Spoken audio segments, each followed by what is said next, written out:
So I just got done watching The Beekeeper, and it passed the time. Okay, listen, this movie isn't gonna change the trajectory for action movies to come in the next decade. It is not the next new John Wick franchise. In fact, it bites a lot from that franchise, for better or for worse, depending on how you take it in. But David Ayer did this movie, and this is his best movie in the last decade. I don't know if that's really saying much. I don't know where the bar is for you guys, but yeah, I pretty much enjoyed this movie. For one, I think what David Ayer does good for this film is he kind of understands the task and how stupid this movie is. It's very self-aware, not in a meta or kind of cringe way, but you can tell it knows how goofy and how over the top and over exaggerated this world, this concept, and the movie as a whole is, and it reminds you of that every now and then.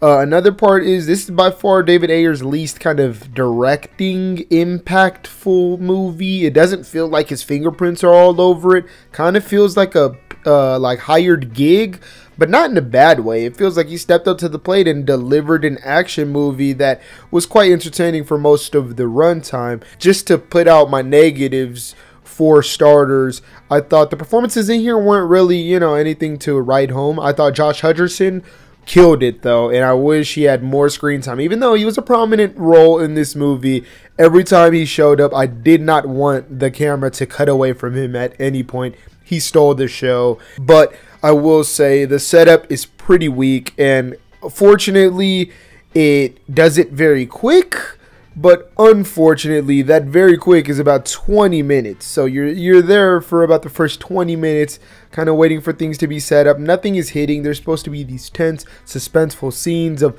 what's being set up and how is this revenge story starting, but none of it really lands at all. It actually comes off pretty goofy, maybe even dumb at times, but it's okay. It's the setup to something that we all know was gonna be pretty much what we expect. Jason Statham walking into rooms and absolutely beating the shit out of people. But before I talk about the action, the setup for the plot is pretty simple. It's a revenge story, but instead of Jason Statham being affected, it's someone that he has a relationship with, which causes him to then go and seek revenge. And during this movie, there's a subplot with a person related to the character that Jason Statham is out for revenge for. And I just thought it did not need to be in the movie at all. You could have completely cut it and it would have kind of flowed way better. We would have got way more action probably, and I thought that was kind of a weak part of the film that never really landed, even by the end of the film, where things happen and certain characters go off in their separate ways. It just doesn't feel earned. It feels kind of hacked on and not really any thought behind it.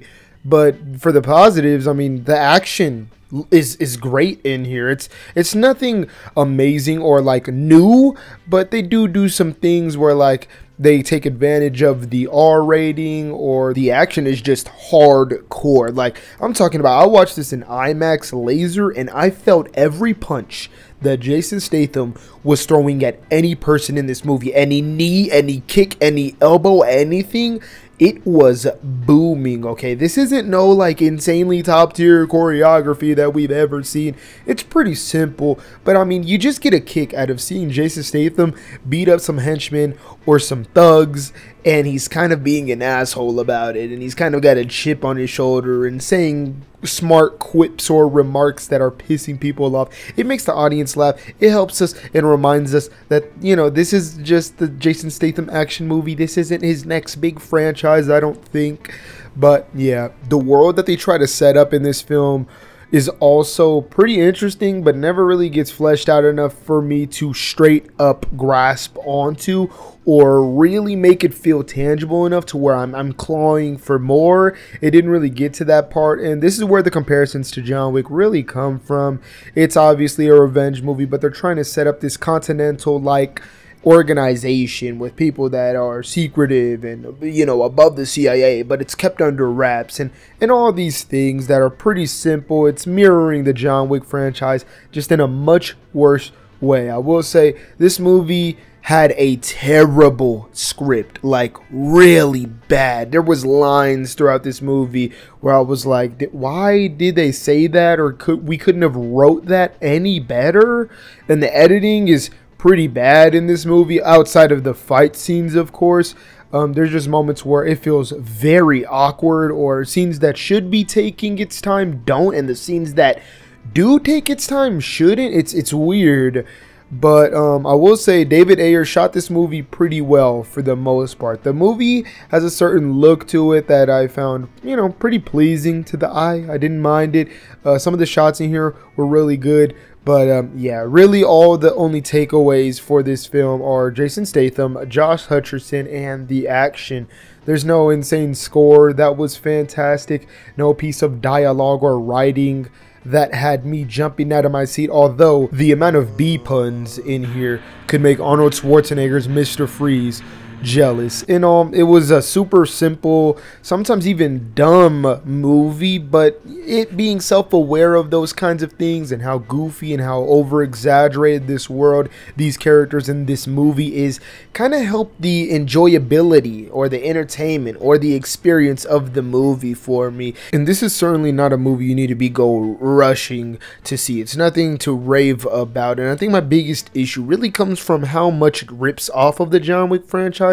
And not because it's the only film to do so, because it's simply not, but it just lacks the execution of other movies like Nobody. It's not as good as a Sisu, or even an Atomic Blonde has nothing on a movie like Bullet Train. And I think that's ultimately where the movie becomes a bit disappointing, is they set up these characters in this world, but they just don't execute it or take advantage of the potential there. Sure, it's nothing extremely original in concept or creative, but the way you get audiences hooked is managing to execute that well. Have them intrigued at this beehive or the hive that they have set up in this film, but they just fail to really do that. It doesn't feel like anything more than a secret agency that he used to work for. There's no fleshed depth or anything that you really feel curious or intrigued enough to know more about. Beekeeper is pretty much exactly what to expect. An action movie with Jason Statham killing and absolutely destroying people, with terrible dialogue, a terrible and simple plot with terrible and simple characters. It didn't really help that the supporting cast for the most part in this movie was a huge letdown, with Josh Hutcherson really the only one doing anything that was somewhat valuable to the screen. And Jeremy Irons was completely wasted talent in this film. He didn't need to be in here at all. If you're just looking for something that'll pass the time or help you shove popcorn down your throats, this is definitely it. I wouldn't recommend really rushing to a theater to see this, but if you have the time and you do, I think you very much will enjoy yourself. I'm very curious to see if this ends up being successful or not, and will they try and jump the gun and try to turn this into Jason Statham's next franchise? I hope not, because I think he could do a lot better. I think this was definitely a hired gig. And I'm interested to see what Ayer tries to do moving forward, something more creative and something more him. But as for this movie, I'm going to give it a solid 70%. The script is terrible, the story is generic, and the characters have no type of depth. The whole movie is lacking in its narrative and writing substance, but it makes up for it sometimes with those action sequences and Jason Statham delivering these one-liners that had my theater really laughing, and Josh Hutcherson stealing the show. Once the action gets going, it really doesn't stop, and that's kind of the good thing about this movie, and that helped me enjoy it a bit more. Also, obviously, as I mentioned before, how just self-aware it is at how goofy and how over the top and how exaggerated this kind of movie is. If you guys ended up watching The Beekeeper, go ahead and let me know your thoughts in the comments below. And if you do plan on watching it, you can always come back to this video, comment down below, because I love discussing with you guys. But other than that, guys, it's been your boy Keezy, and hopefully I'll see you guys in the next one.